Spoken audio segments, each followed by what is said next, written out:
ventana a la cultura, personajes y autores, libros y obras, danza, música, teatro, cine, la historia y el presente, un debate plural de la creación artística. Rostros de la Cultura con Pedro Ochoa. Muy buenos días, es un gusto saludarlos en una emisión más de Rostros de la Cultura, en el programa correspondiente a la fecha de hoy, 30 de diciembre de 2023, el último programa del año de Rostros de la Cultura. Así que para tal efecto nos preparamos con un invitado muy especial que nos hará el favor de seguirnos en vivo, en línea, desde la Ciudad de México. Me refiero al maestro David Rodríguez de la Peña, músico, compositor, exdirector del Conservatorio Nacional de Música. David, ¿nos escuchas por ahí?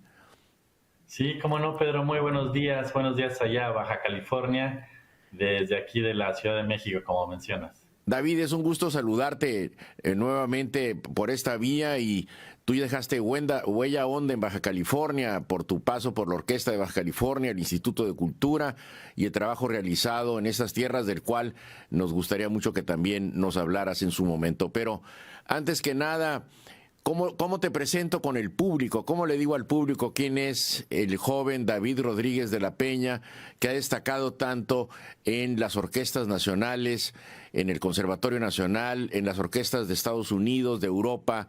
¿Cuál es tu formación, David, y dónde empieza tu interés por la música clásica? Bien, pues todo comienza desde mis ancestros, mi familia. Mi abuelo materno, David de la Peña, él era violinista de la Orquesta de Saltillo. De la Orquesta de Saltillo. Él tocaba en los teatros del cine mudo con orquesta, y su esposa, mi abuela, Josefina, también tocaba el piano, y todos sus hijos, mis tíos y mi mamá, tocaban piano, violín, cello, etcétera. Entonces tenían una vida muy musical, independientemente de otras actividades. Por otro lado, mi papá también, él estudió en la UNAM, estudió piano. No se dedicó particularmente al concertismo, pero ellos dos pues nos inculcaron la música a mis hermanos y a mí. Y desde entonces, bueno, yo empecé a tocar el piano como a los 3, 4 años, que me empezaron a dar clases mis papás. Y hubo un concierto muy importante para mí, que fue en la Secretaría de Educación Pública. Yo tenía 4 años, 5 años por ahí, y estaba presente María Esther Zuno de Echeverría, y mandó llamar a mis papás para comentarles que era importante que ella tuviera una formación académica, y fue como ingresé al Conservatorio Nacional de Música. Allí estuve en un ciclo infantil para posteriormente ya entrar a la carrera de concertista de piano, y cuando me gradué obtuve una beca para hacer una maestría en música en la Universidad de Cincinnati, en el Conservatorio de Música de la Universidad de Cincinnati. Uh-huh. Cuando terminé la maestría, pude continuar con un doctorado, se llama Doctorado en Artes Musicales, en piano y composición, y también tuve algunos estudios de jazz, y concluí ya con el doctorado, y a partir de ahí comenzó mi carrera a mi regreso a México. O sea, desde muy niño tienes la inquietud musical.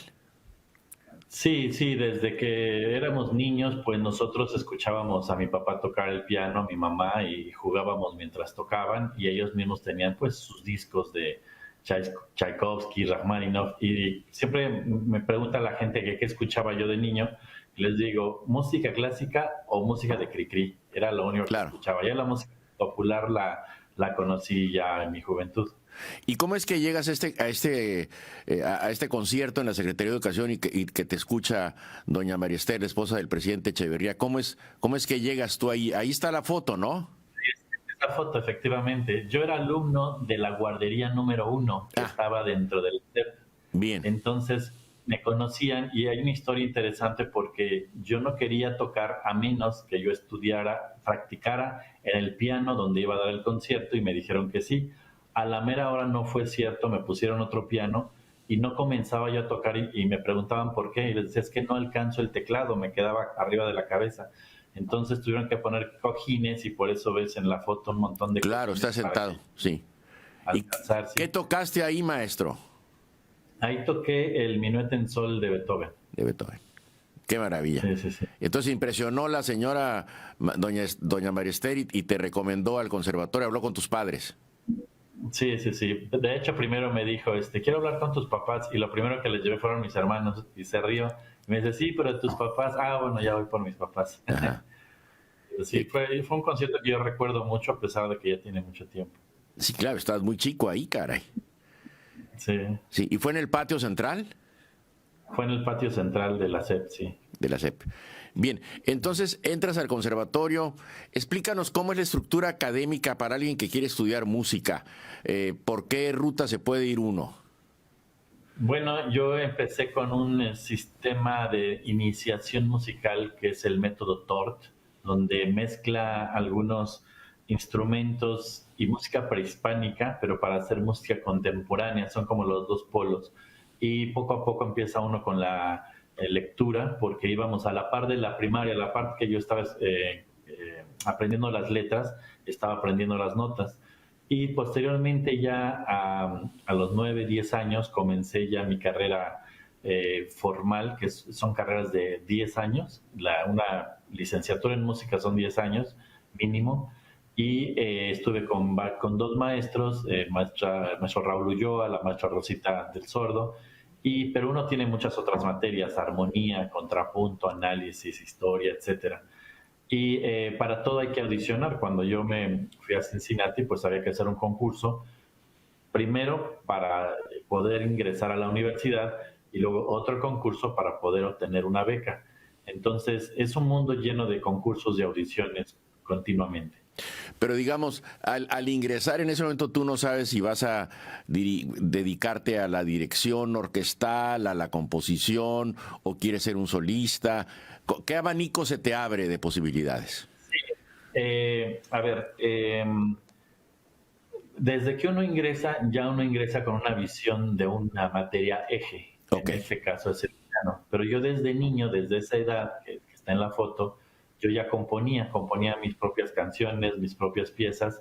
Entonces, a la par fui tomando clases de composición y toda mi vida llevé la composición a la par del piano, pero las materias de un compositor, las asignaturas, son teóricamente las mismas que las del pianista, excepto que a la par de estudiar el piano, se estudian las técnicas de composición. Eso es. Y la dirección yo la hice por ser compositor, es decir, cuando mis obras se iban a tocar, a mí me pedían dirigirlas. Entonces, primero empecé un poco de manera autodidacta y posteriormente ya tomé los cursos de dirección con directores como Meyer Kupferman, Samuel, ¿cómo se llama? Adler y Eduardo Díaz Muñoz, inclusive. Claro. Bien, y en ese momento ya que, aunque tenías este bagaje musical en tu casa, escuchabas a tus padres, escuchabas la colección de discos de tus padres, señalaste a dos compositores, a Tchaikovsky y a Rachmaninoff, pero había un amplio abanico porque tocaste Beethoven ahí. Ya cuando entras al conservatorio empiezas a tener una idea a qué compositores seguir, a qué compositores estudiar, incluso hasta su vida, me imagino. ¿Quiénes son los compositores que te llaman la atención? Sí, bueno, uno comienza, toda la currícula de un concertista es estudiar música de las diferentes épocas estilísticas, desde el barroco, que viene siendo Bach o Scarlatti, el clasicismo, que viene siendo Haydn, Mozart, claro, Beethoven, romanticismo, Chopin, Schumann, Schubert, Brahms, etcétera, ¿no? Y una vez que uno va conociendo a los compositores, uno va siendo más empático con alguno de ellos, no solo por la expresión que proyectan, sino también por lo que sea más idiomático a la forma de nuestras manos, de nuestro cuerpo, de nuestro sentir. A mí en lo particular, pues siempre me ha gustado mucho Bach, del barroco, por Beethoven supuesto. Y Mozart. Yo comencé, de hecho, tocando primero conciertos de Beethoven y después de Mozart, porque aparentemente Mozart puede ser más sencillo para tocar, para escuchar, pero para tocar es muy transparente, tiene que ser muy es de una gran complejidad, ¿no? Mozart, ¿no? Es muy complejo, sí. Y después ya otros compositores, Manuel de Falla, etcétera. Pero cuando estuve haciendo el doctorado, me especialicé en dos compositores rusos. Uno fue Mussorgsky, que con esta obra que se llama Cuadros de una exposición, que posteriormente hablaremos de la influencia que tuvo en mí como compositor. Y el otro fue un compositor poco conocido en México, pero muy conocido en Occidente y en Norteamérica, que se llama Alexander Scriabin. Alexander Scriabin es una especie de impresionista ruso que tuvo mucho impacto inclusive en la música de Stravinsky, de Messiaen, etc. Entonces mi especialidad en el doctorado fue Mussorgsky y Scriabin. Uh-huh. Entonces eso te fue abriendo ya un panorama, fuiste ahondando en el tema del piano, porque ese es tu instrumento, ¿no? Así es, el piano, pero yo llevo a la par, cuando preguntabas cómo presentarme, yo me presento como músico porque soy pianista, a la par soy compositor, también soy arreglista musical, orquestador, director de orquesta y por otro lado académico, es decir, el hecho de haber hecho un doctorado me dio todas las bases y las herramientas para ser investigador, pedagogo, académico en general.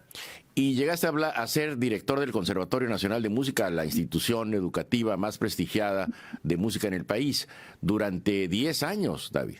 ¿Así es? Así es. Tuve una escuela muy importante previa, que fue Baja California.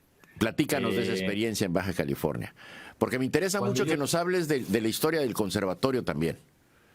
Sí, cómo no. Yo llegué a Baja California porque cuando salí de Cincinnati estuve en España, en Madrid, y estuve dando conferencias precisamente sobre Scriabin y recitales en varios conservatorios. Al regresar a la Ciudad de México, me contactaron de la orquesta porque hacía falta un pianista, acababa de estar vacante la plaza de pianista y yo no tenía trabajo, yo acababa de llegar de Europa, entonces primero me contrataron para dar un concierto, pero ya estando en el concierto pues me convencieron para seguir 3 meses más, después 6 meses y después ya se alargó el periodo, pero en la orquesta tenía los talleres que le llamaban talleres de la Orquesta de Baja California, el Conservatorio de Música, pero no había una estructura curricular tan definida y como sabían que yo tenía un doctorado, pues me pidieron hacer la currícula del conservatorio y crear la figura de director. Entonces creó la figura de director del conservatorio de la OBC. Así es como comenzó mi experiencia de gestión directiva y académica y entonces estuve en Tijuana 6 años. 6 años viviendo, sí. 6 años viviendo. Ajá. Como director del conservatorio, como pianista de la orquesta, como arreglista de la orquesta y también en varios momentos estuve dirigiendo algunos conciertos. Esa fue mi experiencia en Tijuana. Hicimos varias cosas muy interesantes, varios discos por ahí que al rato mostraremos, claro. Varias grabaciones OBC, tuve la batuta de varios directores, de Eduardo Díaz Muñoz, José Areán, Enrique Pérez Mesa, ¿cómo se llama? Ángel Romero, en fin, varios directores muy, muy importantes. ¿De qué año a qué año, David? Estuve desde 1999 al 2005. Al 2005. Al 2005, ahí en el Secut. Sí, pues fue una buena experiencia, ¿no? Sí. Yo tengo grandes recuerdos de Tijuana que me hacen ir a cada rato todavía a Tijuana. Afortunadamente. Y tienes grandes amigos por acá. Sí, claro, como el doctor Gabriel Adame, que nos está viendo en este momento. Pues el doctor Gabriel Adame, un gran artista plástico, que de hobby es odontólogo, pero yo digo que su carrera es un gran artista y gran amigo. Él tiene una obra tan vasta, tiene una colección de cuadros donde muestra retratos de mujeres importantes de la historia. Así es. Y esa colección le llama Las Divas, y sobre esa colección él me permitió, yo le pregunté que si podía yo musicalizar alguna de sus divas. Le gustó la idea, entonces musicalicé 11 de sus, en ese entonces tenía 20 divas.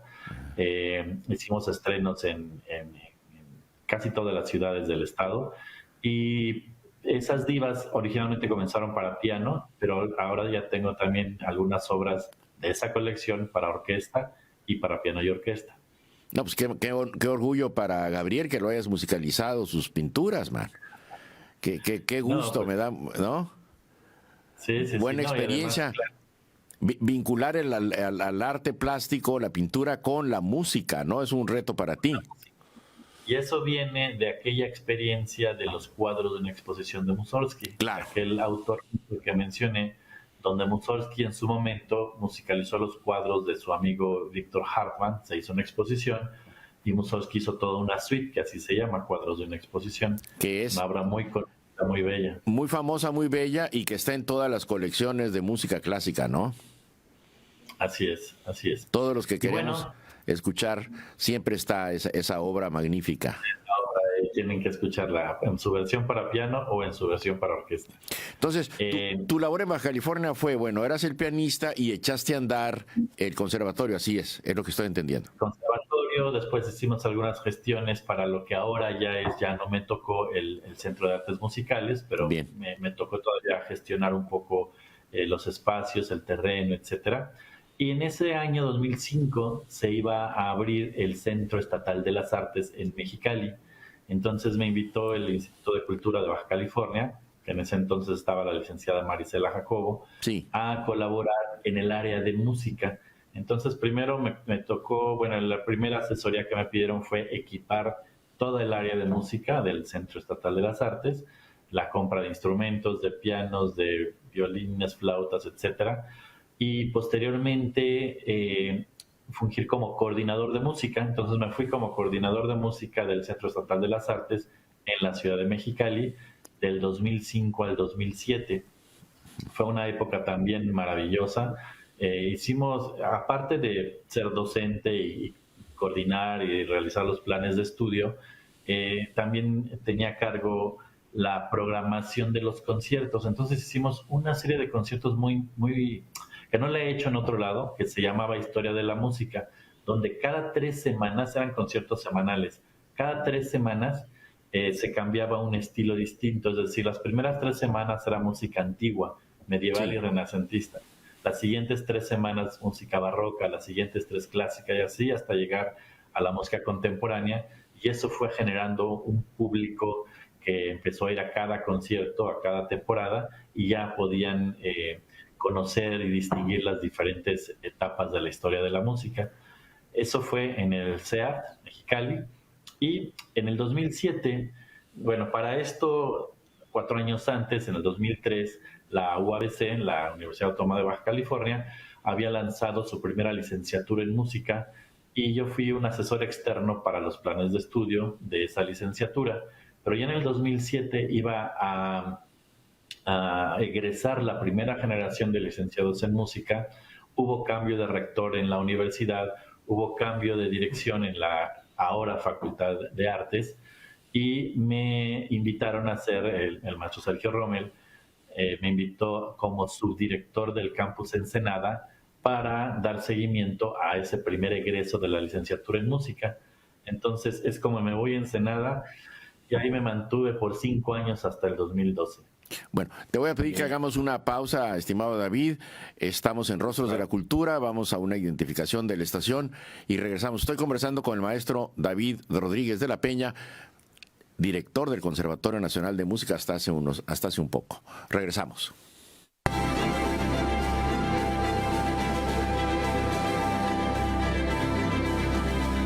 Historia y el presente, un debate plural de la creación artística. Rostros de la Cultura con Pedro Cho. Regresamos a Rostros de la Cultura. Sigo conversando con el maestro David Rodríguez de la Peña y le quiero decir, antes de darle la palabra, que le manda saludos el doctor Gabriel Adame. Dice: querido David, mi agradecimiento de admiración, maestro y amigo. O sea que sí nos está viendo, Gabriel. Gracias, un abrazo, Gabriel, y a toda tu familia. Muchísimas gracias. Nos ibas a platicar de tu estancia en Ensenada. ¿Qué fue lo que...? Porque ya estabas en ese momento en la Universidad Autónoma de Baja California. Así es. Yo, paralelo a haber estado en el CEART, ya había colaborado también con la licenciatura en danza en la UABC en Mexicali. Entonces, cuando me voy a Ensenada, pues se hicieron varias cosas. Por un lado, fue la renovación y modificación de la currícula del plan de estudios. Un plan de estudios donde yo originalmente había participado, pero ya era momento de hacer un cambio. y a raíz de eso se hizo una evaluación externa por parte de unos comités nacionales que evaluaron el plan de estudios, y al evaluarlo dan una serie de recomendaciones, pero también valoraron que la licenciatura a nivel nacional estaba bien llevada a cabo, y eso dio como consecuencia una serie de recursos que en ese entonces Rectoría pudo otorgar al programa educativo, y se hizo un cambio de edificio. Es decir, estábamos antes en donde actualmente está Radio Universidad en Ensenada, creo que también está Extensión Universitaria, y nos fuimos al campus de Valle Dorado. Yo participé como parte del comité técnico en la decisión de los 17 proyectos que hubo arquitectónicos, y de ahí sacamos una terna que se le llevó después al rector, que fue quien escogió, quien dio la última palabra. Y fue muy bonito colaborar con los arquitectos, porque doy un ejemplo. Por ejemplo, la sala de ensayos requería de cierta altura, la sala de ensayos para la orquesta de la escuela, requería de 5 metros de altura, pero me decían los arquitectos, si lo podemos llevar 1 metro más arriba, pero va a tapar las ventanas del edificio contiguo, ya no podemos subirlo más. Entonces les pregunté si se podía enterrar 1 metro, y claro, dijeron que sí. Entonces se enterra 1 metro, y por eso hay una rampa cuando uno entra a la sala de ensayos, y quedó realmente de primer nivel. Me tocó con esos recursos también reequipar toda el área de música. De tener 2 pianos de concierto, conseguimos 30 pianos en general, entre pianos de concierto, de estudios, eléctricos, instrumentos para la orquesta, todo el aislamiento acústico. Y bueno, me tocó también fundar sobre un trabajo hecho en Ensenada. Ensenada tiene una trayectoria de educación musical ya, por supuesto, muy sí, sólida. Entonces, sobre ese trabajo que ya tenían, me tocó fundar la que fue la Orquesta Sinfónica de la Universidad, la OSUABC, basada en la OSEM que tenían antes, pero incluyendo a docentes, incluyendo a egresados, alumnos de servicio social, y pudimos hacer varios conciertos por todos los campus universitarios, y también colaborar con el diseño, con otro equipo de trabajo de la maestría en artes, que fue cuando se convirtió de ser Escuela de Artes a Facultad de Artes. Esa fue parte de la labor en Ensenada. Oye, maestro, ¿por qué es necesario la altura en las salas de ensayo? Porque el sonido corre, el sonido es como un fluido, y si nosotros tenemos a un timbal o a una serie de trombones tocando en fortísimo y el techo está muy chico, nos rebota el sonido inmediatamente y es muy molesto. Entonces tiene que fluir. Ahí tenemos esa foto. Estoy dirigiendo a la Orquesta Filarmónica de Zacatecas, que fui invitado por ahí para un festival.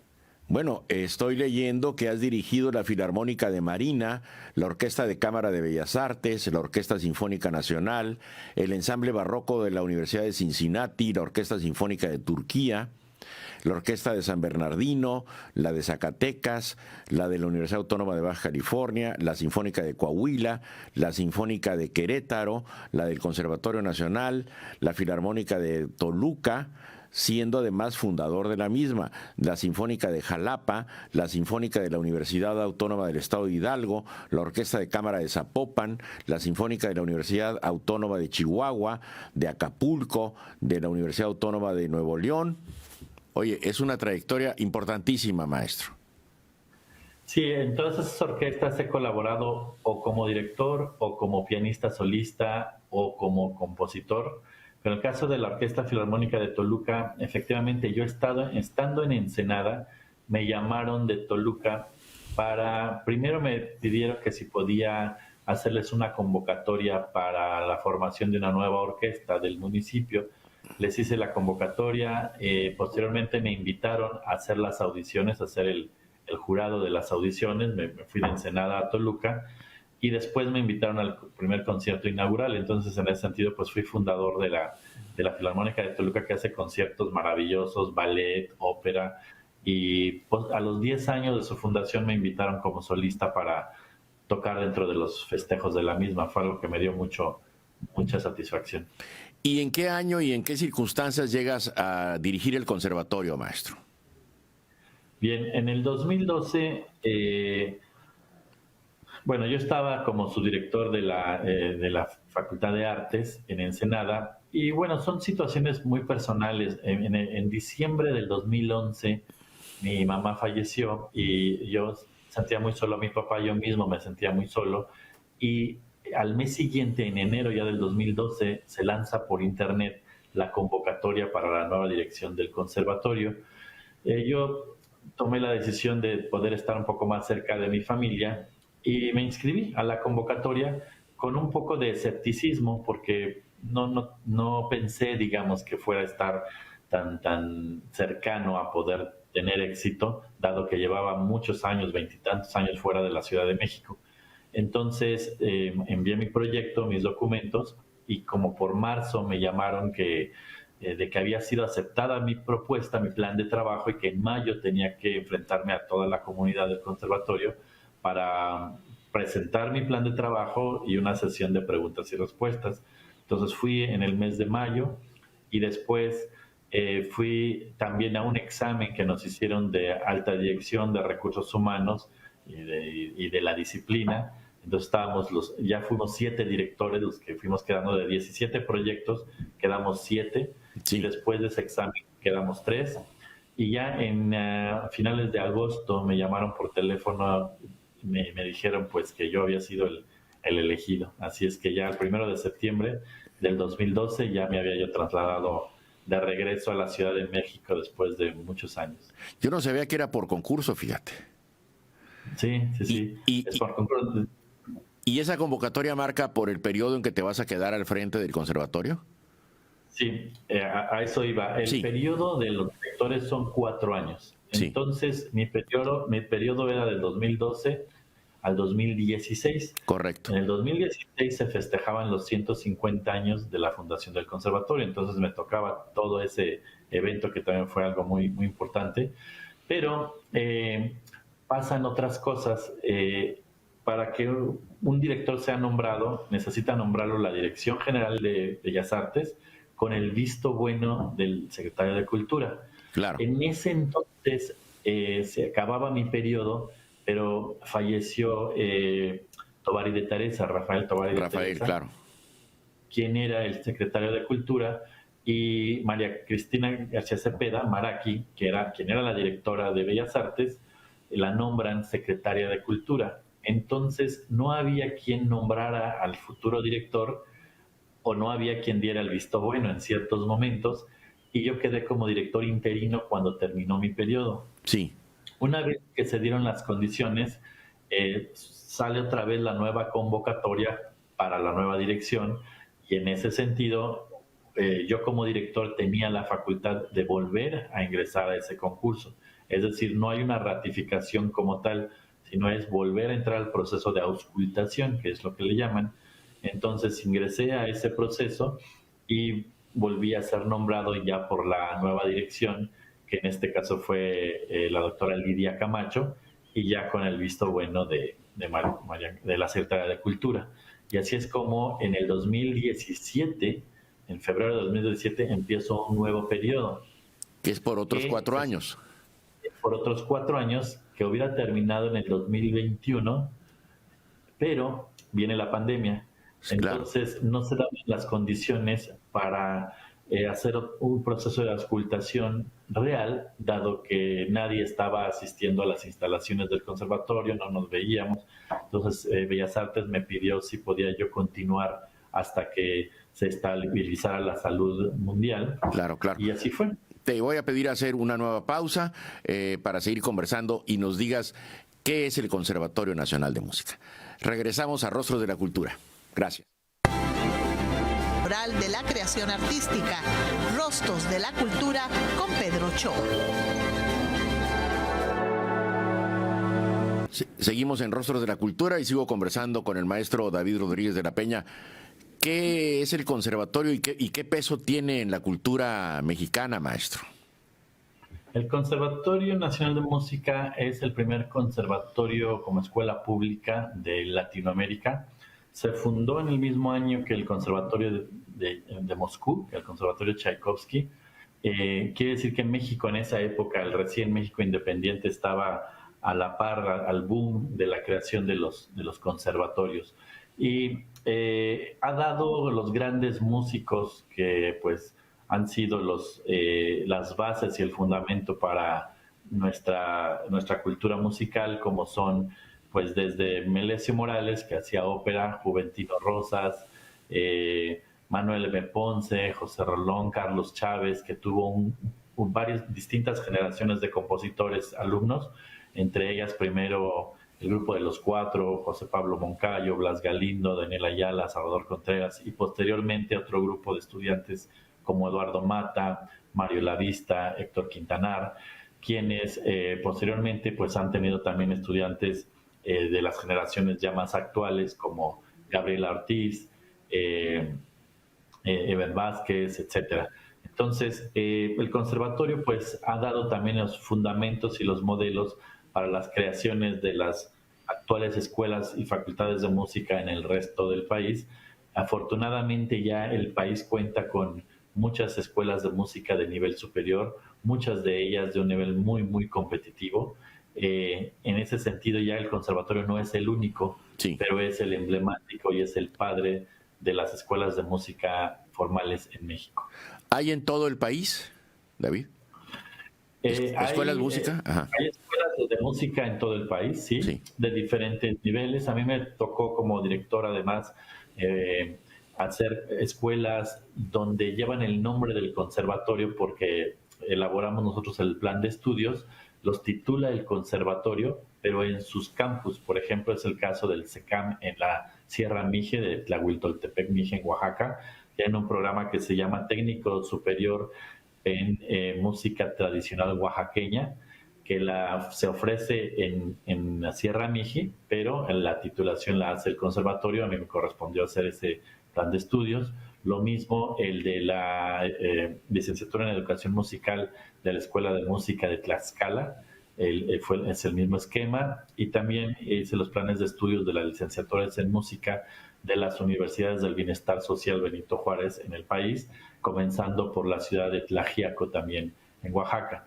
Pero casi cada universidad importante de cada estado o cada entidad tiene una escuela de música, una facultad de música, alguna escuela de artes, y muchos de los planes de estudio originalmente han nacido del conservatorio, ya sea porque se asesoren con el conservatorio o porque algún conservatoriano es líder, digamos, en alguna de esas escuelas. Bien, pero tu trabajo no se ha limitado a tener esta dirección académica de este conservatorio, esta institución tan importante para el desarrollo musical de nuestro país. Bueno, ahí todos los músicos que mencionaste son los compositores más importantes de música clásica de México, pero tú también has tenido un trabajo creativo importante, David, una faceta de creación, una faceta de producción musical, y tenemos algunas portadas de discos que nos has hecho el favor de compartirnos. Yo le pediría a los compañeros de producción que nos hagan el favor de irlas colocando en pantalla para que el maestro David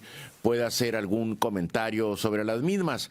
Del segundo bloque, Gustavo, por favor, los discos, por favor, para que nos haga el favor. Por ejemplo, maestro. Este es un disco de mi hermano, abajo dice Raúl Rodríguez de la Peña y Elvira Aguirre, que incluyeron, él es violinista y hacen música para terapias de relajación. Mira, entonces, qué interesante. Incluyen una obra mía que se llama Ninfa, que es para voz, violín y piano. Excelente. ¿De qué año será aproximadamente, maestro? Este aproximadamente tiene unos 4 años. 4 años. Que se lanzó este disco. El siguiente, por favor. Tenemos, a ver si tenemos los siguientes. Esta es de la Filarmónica de Cincinnati, que dirigió Gerhard Samuel, y hay una obra que se llama, la segunda dice Orchestral Set No. 2. Originalmente iba a ser un concierto para piano y Charles Ives lo convirtió en otro título, pero el pianista soy yo en este disco que es de 1992 con la Filarmónica de Cincinnati. ¿E interpretan una obra tuya? No, ahí solo colaboro como pianista. Como pianista, muy bien. La siguiente, por favor, la siguiente imagen. Aquí, este disco es para piano y orquesta. Las obras son de Claudio Herrera, pero yo hice la orquestación, es decir, el compositor hizo solamente la música para piano y yo le puse la orquesta y además yo fui el director de la orquesta durante la grabación. Bien. Esta se grabó en San Diego. Excelente. Si tenemos alguna otra imagen, producción, por favor. Tengo también, bueno, esta es Surrealismo Heroico. Esta está en todas las plataformas, Spotify, iTunes. Se llama Surrealismo Heroico. Estas sí, todas son obras mías. Tiene una de ellas que compuse para el Hospital Infantil de las Californias en Otay, en Tijuana, que se llama Son Esperanza. Es para coro, orquesta, y tiene algunos textos en kumiai por un coro de niños. ¿Y a qué responde el título tan sugerente? Responde a que esta zona de Tijuana, que está en Otay, acepta niños de ambos lados de la frontera y les llaman la zona Esperanza, y se hizo una torre, una escultura que se llama la Torre de la Esperanza. Correcto. Y lleva un poema de un autor tijuanense, Tomás Perrín, y sobre el poema yo hice la música. Ah, mira, excelente. ¿Y el álbum Surrealismo Mágico, el título de dónde? Surrealismo Heroico. Heroico, sí, perdón. Heroico es por la zona Esperanza porque comienza con una fanfarria. Entiendo. Y surrealismo porque incluye una de las divas que hablábamos de Gabriela Adame. De Gabriela Adame, muy bien. Frida, en alusión a Frida Kahlo. A Frida Kahlo. Entonces, y nos dices que el disco anterior está en todas las plataformas. En todas las plataformas. Excelente. Este portada que estamos viendo, sí. Tango Mata Danzón, aquí colaboré como pianista. Fue un disco que fue nominado al Grammy Latino. Y este fue con la Orquesta de Baja California. Aquí solamente colaboro como pianista y hice un arreglo de la introducción de una de las obras que viene por ahí. ¿Aquí en ese momento dirigía la orquesta Roberto Limón? Roberto Limón era el director ejecutivo y Eduardo Díaz Muñoz el director musical, artístico, sí. Excelente. No sé si hay alguna otra imagen, producción, que nos haga el favor de colocar. Aquí está lo de José Alfredo. También con la Orquesta de Baja California, de José Alfredo Jiménez. Aquí hice el arreglo de la introducción de la Serenata Huasteca y bueno, colaboré como pianista en todos los tracks. Fíjate que tuve oportunidad de darle esta grabación al maestro Rubén Fuentes, no la conocía y le gustó mucho. Mira. Qué le gustó muchísimo. A ver. Pues de ahí nació una bonita amistad con José Alfredo también. Claro. Siguiente, por favor. Esta Paisajismo Volátil también está en todas las plataformas. La pueden buscar en pues prácticamente todas las plataformas de audio. También es un álbum de puras composiciones mías. Una de ellas se llama...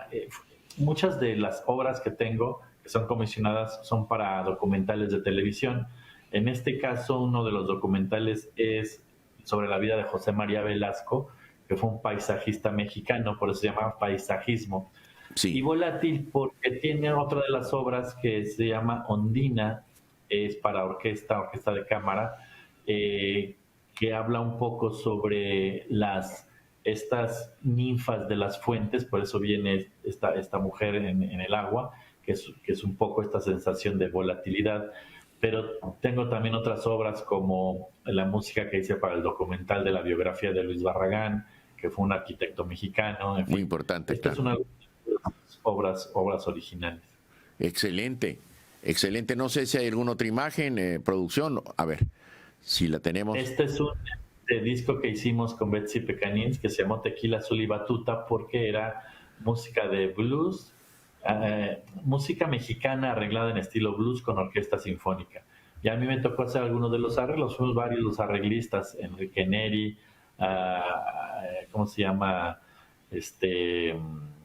Rocino Serrano, en fin, Arturo Márquez, varios de los arreglistas, y yo tuve a bien hacer el arreglo de Rayando el Sol y de tocar una de las obras que está para piano y voz aquí con Betsy.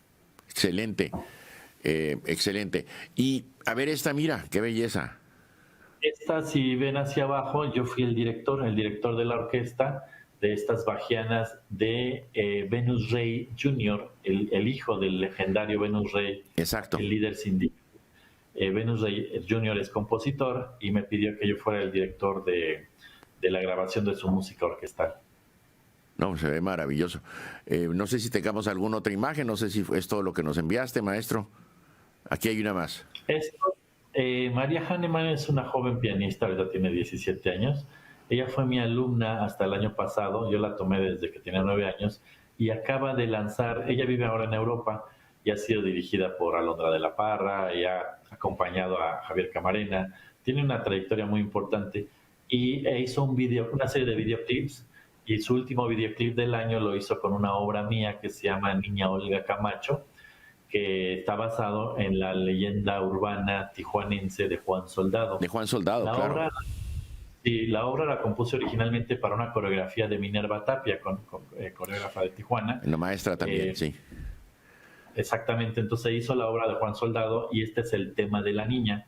Entonces me pidió María Hahnemann si podía ella grabar la obra y hacer un videoclip. Esta se puede ver en YouTube, así le ponen Niña Olga Camacho, María Hahnemann y pueden escuchar mi obra para piano. Maestro, haremos una pausa más y regresamos a Rostros de la Cultura. Gracias, continuamos. Bueno.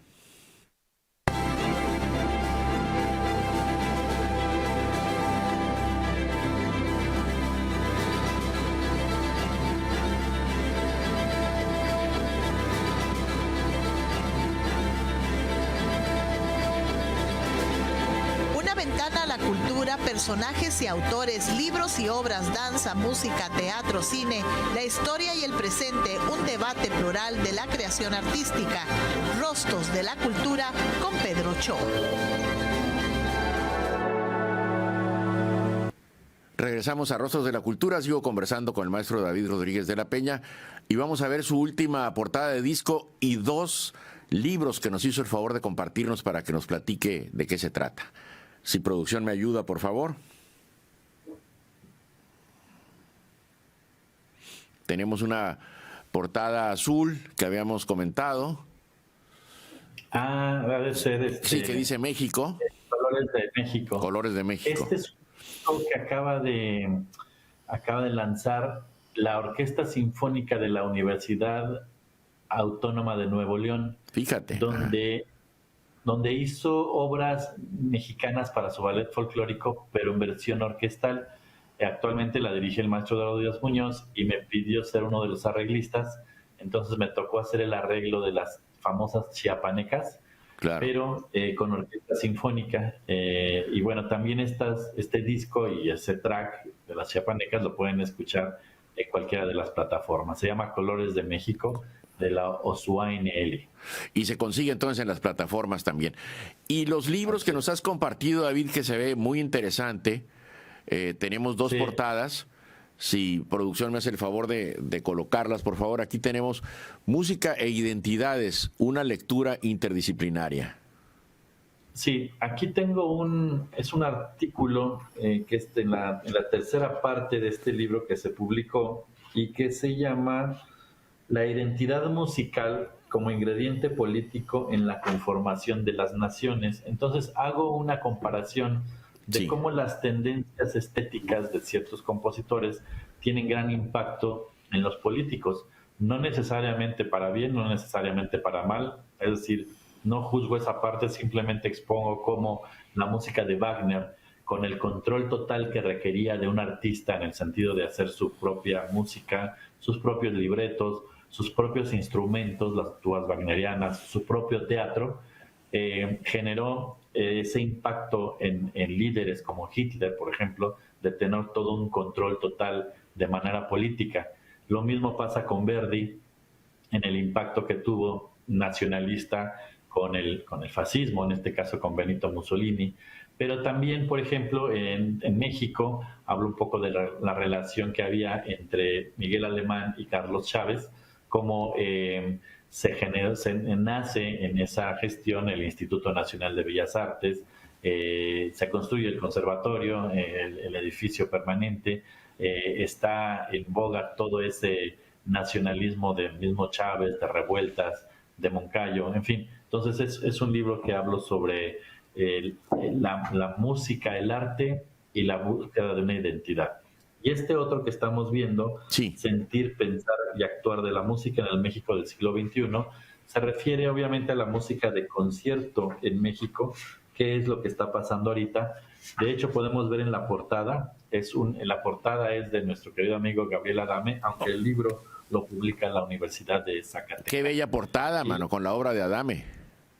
Sí, se llama Pentagrama, es una obra abstracta, pero quedó bellísima, le gustó tanto que, bueno, se decidió ponerla en la portada. Y el primer artículo se llama, que es de un servidor, del compromiso a promocionar, difundir e interpretar la música mexicana de concierto desde la perspectiva de un quehacer personal.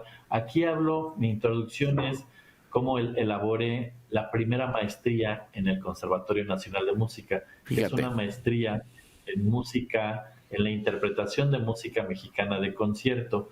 Pero es una maestría que tiene un valor internacional, la única en su género en el mundo, y a partir de ahí hablo de mi música, de mis composiciones, y pongo un análisis, como mencionabas tú anteriormente, musicológico, sobre la estructura, la armonía, el lenguaje de varias de mis obras. Bien, estamos por despedir al programa, pero sigan ustedes al maestro Rodríguez de la Peña, está en todas las redes sociales, lo van a ver retratado con personajes como Javier Camarena, el gran tenor mexicano contemporáneo, con el flautista Horacio Franco, con Plácido Domingo, lo van a ver trabajando en los salones de música y en las salas de música más importantes, no solamente de México y del mundo. David, muchísimas gracias por esta hora que nos has regalado para Rostros de la Cultura. Y feliz año nuevo. Al contrario, Pedro, gracias por invitarme, gracias a su auditorio, ya vi que es la voz del pueblo, me gustó mucho ese anuncio. Sí, ¿verdad? Te mando un abrazo muy fuerte y muchas gracias por esta invitación. Y al final, mira, te manda muchos saludos la maestra Minerva Tapia, que también nos está haciendo el favor de sintonizarnos. Ay, un abrazote, minero, y mira ya hasta dónde ha llegado tu música. Muchísimas gracias y nos vemos el próximo 6 de enero de 2024 aquí en Rostros de la Cultura. Hasta luego.